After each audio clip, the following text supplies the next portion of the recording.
आत्मा की खोज, अनंत शक्ति, आनंद और शांति, ईश्वरीय भक्ति के लिए जुड़े रहें हमारे चैनल से। आपका अपना चैनल गुरु अशोक तिवारी, लाइक और सब्सक्राइब करना ना भूलें। धन्यवाद। जय माता की, जय परशुराम। श्री गणेशाय नमः। प्रिय बंधुओं, एक कहावत जगत में बड़ी ही प्रसिद्ध है। कहते हैं कि बंधी मुट्ठी लाख की और खुल गई तो खाक की। अब ये बंधी हुई मुट्ठी लाख की कैसे होती है और यह खुलने के बाद में खाक की कैसे हो जाती है? तो चलिए आइए जानते हैं इसी के संबंध में आज विस्तार के साथ में। तो बंधुओं, जब भी कोई बच्चा जन्म लेता है तो उसकी दोनों मुट्ठियाँ बंधी हुई होती हैं। अब यह प्रकृति का नियम है कि जब कोई चीज़ बंधी है, कोई पोटली बंधी है, तो निश्चित ही उसके भीतर कुछ ना कुछ होता ही है। यह पक्का समझिए। अब यह मनुष्य की जो मुट्ठी रूपी पोटली है, आखिर उसमें क्या बंधा है जो कि वह खुली हुई नहीं रहती है, बंधी रहती है? तो बंधुओं, उस मनुष्य ने पूर्व जन्म में कैसे कर्म किए हैं, सुकर्म किए हैं कि दुष्कर्म किए हैं, इन्हीं कर्मों का फल उसकी मुट्ठी में बंधा रहता है। और जब यह मुट्ठी खुल जाती है तब वह मनुष्य अपने पूर्वकृत सुकर्मों अथवा दुष्कर्मों का फल भोगना प्रारंभ कर देता है। फिर धीरे धीरे यह मनुष्य मृत्यु की तरफ आकर्षित होता है और एक दिन ऐसा आता है कि इसकी मृत्यु हो जाती है। इस मृत्यु में और चुंबक में बड़ी ही समानता है भैया। जिस प्रकार से चुंबक लोहे को अपनी तरफ खींच लेता है, उसी प्रकार से मृत्यु भी मनुष्य को अपनी तरफ खींच लेती है। फिर एक समय ऐसा आता है कि वह जीवित प्राणी जो कभी चलता फिरता था, हंसता बोलता था, कमाता खाता था, एक दिन ऐसा भी आता है कि वह मृत्यु को प्राप्त हो जाता है।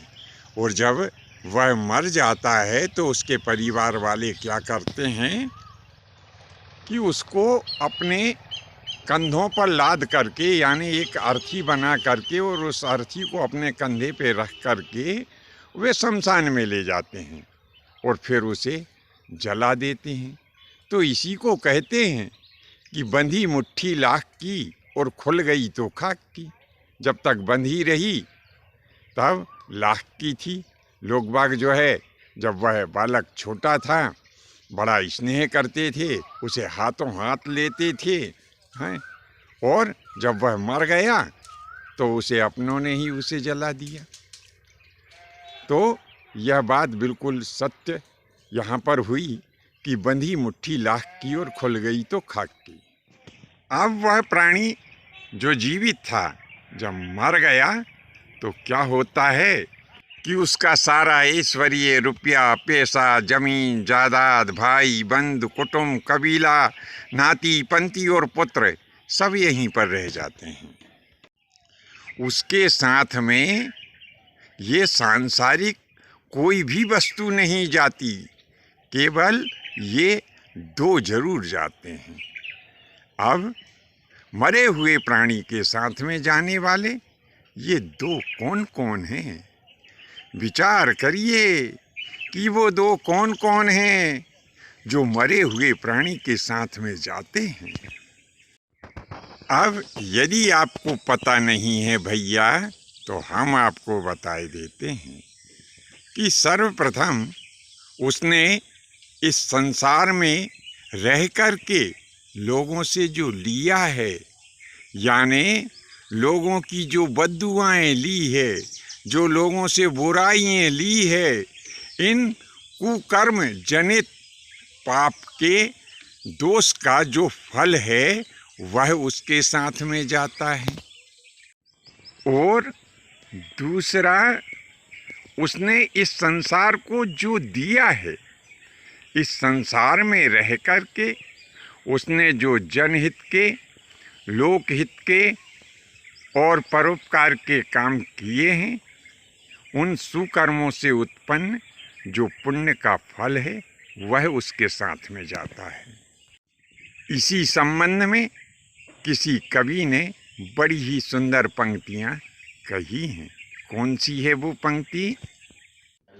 मुट्ठी बांध के आया मुसाफिर, हाथ पसारे जाएगा, क्या धन तूने लाया बंदी, क्या धन तू ले जाएगा, लिया दिया तेरे संग चलेगा, बिना दिए क्या मिलता है, प्रभु नाम की कर ले चिंता, देने वाला भगवान है। तो इन पंक्तियों का भी भाव यही है। कवि कहता है कि हे मनुष्य, जब तेरा जन्म हुआ था तो तेरी मुट्ठी बंधी हुई थी और अब तेरी मृत्यु हो गई है, तो तेरे तो दोनों हाथ खुले हुए हैं। बंधी हुई मुट्ठी से तूने इस जगत को संदेश दिया कि मैं अपना पूर्वकृत भाग्य लिखा करके और इस जन्म में उसे भोगने के लिए आया हूँ। और जब मुट्ठी खुल गई तो यह खुली हुई मुट्ठी से तू जगत को संदेश दे रहा है कि देखो, मैं भी कभी तुम्हारी तरह चलता फिरता इंसान था, कभी मैंने भी इस दुनिया में रह कर के दौलत कमाई, नाते रिश्तेदारों का, परिवार वालों का घमंड किया, लेकिन देख लो आज मैं बिल्कुल खाली हाथ जा रहा हूँ, कोई भी मेरे साथ में नहीं जा पा रहा है।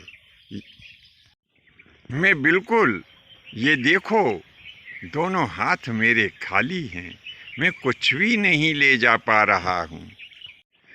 तो हे मनुष्य, इस दुनिया में तू जो भी अच्छे और बुरे कर्म करेगा उसका ही फल तेरे साथ में जाएगा।